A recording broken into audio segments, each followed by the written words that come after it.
Palapit na nga ng palapit ang laban ng Gilas against New Zealand and Australia.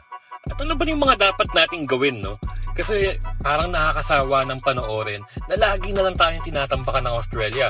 Yung New Zealand medyo dikit pa. At yung andun nga si Kai Sotto, natalo pa natin.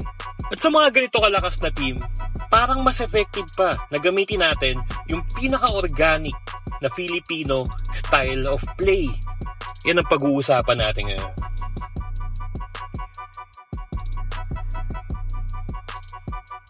Wala ba kayo nahahalta kung bakit tayo tinatalo ng Chinese Taipei ngayon at bakit tayo hirap na hirap sa kanila ngayon? Hindi naman sila tumangkad. Ganun pa rin naman yung mga height nila. Yung naturalize nila, parang kasing laki lang din ni Quincy Davis at kasing galing lang din ni Quincy Davis dati. Pero isa yung nagmarka kung bakit sila ngayon ang tumatalo sa atin at bakit pinapahirapan nila ang maraming team sa Asia.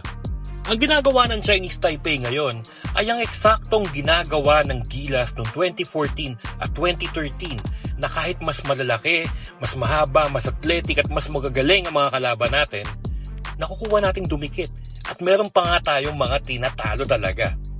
Sabi nga ni Julio Lamas, head coach ng Argentina, sa buong career niya, yun daw yung pinaka-uncomfortable at awkward na laro na na-experience niya.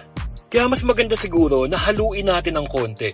Hindi lang tayo nag-i-stay sa triangle. Siguro, lagyan natin ng konting gulo sa loob ng court.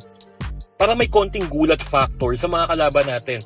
Tandaan natin, ang Australia, sanay na sanay yan na bumantay ng half-court plays. At yung triangle, yun eh. Half-court play yun. Okay sa kanila yung mabagal ang laro, walang problema sa kanila yon. Advantage pa nga sa kanila dahil tong mga to sanay lumaban sa mga European teams. At kung nakuha nating gulatin ang Croatia at Argentina, bakit naman di natin kayang gawin yon against Australia? Kayang-kaya yon. Konting gulat factor lang.